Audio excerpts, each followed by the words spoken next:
दुष्ट सर्प और कौवे, पंचतंत्र की कहानी। एक जंगल में एक बहुत पुराना बरगद का पेड़ था। उस पेड़ पर घोंसला बनाकर एक कौवा-कौवी का जोड़ा रहता था। उसी पेड़ के खोखले तने में कहीं से आकर एक दुष्ट सर्प रहने लगा। हर वर्ष मौसम आने पर कौवी घोंसले में अंडे देती और दुष्ट सर्प मौका पाकर उनके घोंसले में जाकर अंडे खा जाता। एक बार जब कौवा व कौवी जल्दी भोजन पाकर शीघ्र ही लौट आए तो उन्होंने उस दुष्ट सर्प को अपने घोंसले में रखे अंडों पर झपटते देखा। अंडे खाकर सर्प चला गया। कौवे ने कौवी को ढाढ़स बंधाया, प्रिय, हिम्मत रखो, अब हमें शत्रु का पता चल गया है, कुछ उपाय भी सोच लेंगे। कौवे ने काफी सोचा विचारा और पहले वाले घोंसले को छोड़ उससे काफी ऊपर टहनी पर घोंसला बनाया और कौवी से कहा, यहाँ हमारे अंडे सुरक्षित रहेंगे। हमारा घोंसला पेड़ की चोटी के किनारे निकट है और ऊपर आसमान में चील मंडराती रहती है। चील सांप की बैरी है। दुष्ट सर्प यहाँ तक आने का साहस नहीं कर पाएगा। कौवे की बात मानकर कौवी ने नए घोंसले में अंडे दिए, जिसमें अंडे सुरक्षित रहे और उनमें से बच्चे भी निकल आए। उधर सर्प उनका घोंसला खाली देखकर यह समझा कि उसके डर से कौवा-कौवी शायद वहां से चले गए हैं, पर दुष्ट सर्प टोह लेता रहता था। उसने देखा कि कौवा-कौवी उसी पेड़ से उड़ते हैं और लौटते भी वही हैं। उसे यह समझते देर नहीं लगी कि उन्होंने नया घोंसला उसी पेड़ पर ऊपर बना रखा है। एक दिन सर्प खोह से निकला और उसने कौवा का नया घोंसला खोज लिया। घोंसले में कौवा दंपति के 3 नवजात शिशु थे। दुष्ट सर्प उन्हें एक एक करके घपाघप निगल गया और अपने खोह में लौटकर डकारे लेने लगा। कौवा व कौवी लौटे तो घोंसला खाली पाकर सन्न रह गए। घोंसले में हुई टूट-फूट व नन्हे कौवे के कोमल पंख बिखरे देखकर वह सारा माजरा समझ गए। कौवी की छाती तो दुख से फटने लगी। कौवी बिलक उठी, तो क्या हर वर्ष मेरे बच्चे सांप का भोजन बनते रहेंगे? कौवा बोला, नहीं। यह माना कि हमारे सामने विकट समस्या है, पर यहाँ से भागना ही उसका हल नहीं है।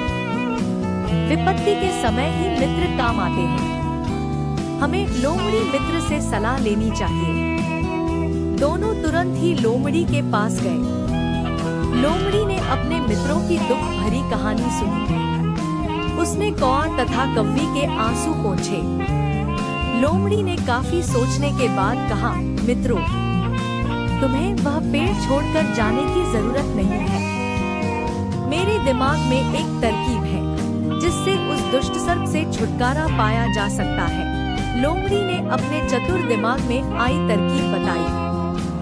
लोमड़ी की तरकीब सुनकर कौवा-कौवी खुशी से उछल पड़े। उन्होंने लोमड़ी को धन्यवाद दिया और अपने घर लौट आए। अगले ही दिन योजना अमल में लानी थी। उसी वन में बहुत बड़ा सरोवर था। उसमें कमल और नरगिस के फूल खिले रहते थे। हर मंगलवार को उस प्रदेश की राजकुमारी अपनी सहेलियों के साथ वहां जल क्रीड़ा करने आती थी। उनके साथ अंगरक्षक तथा सैनिक भी आते थे।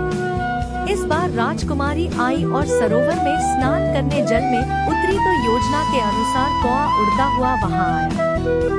उसने सरोवर तट पर राजकुमारी तथा उसकी सहेलियों द्वारा उतार कर रखे गए कपड़ों व आभूषणों पर नजर डाली। कपड़े के ऊपर राजकुमारी का प्रिय हीरे व मोतियों का विलक्षण हार रखा था। कौवी ने राजकुमारी तथा सहेलियों का ध्यान अपनी ओर आकर्षित करने के लिए कांप का शोर मचाया। जब सबकी नजर उसकी ओर घूमी तो कौवा राजकुमारी का हार चोंच में दबाकर ऊपर उड़ गया।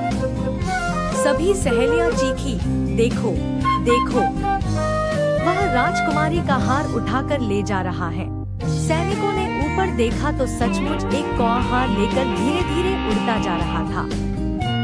सैनिक उसी दिशा में दौड़ने लगे। कौवा सैनिकों को अपने पीछे लगाकर धीरे धीरे उड़ता हुआ उसी पेड़ की ओर ले आया। जब सैनिक कुछ ही दूर रह गए तो कौवे ने राजकुमारी का हार इस प्रकार गिराया कि वह सांप वाले खो के भीतर जा गिरा। सैनिक दौड़कर खो के पास पहुँचे। उनके सरदार ने खो के भीतर झांका।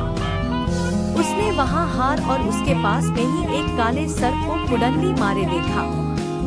वह चिल्लाया, पीछे हटो, अंदर एक नाग है। सरदार ने खो के भीतर भाला मारा।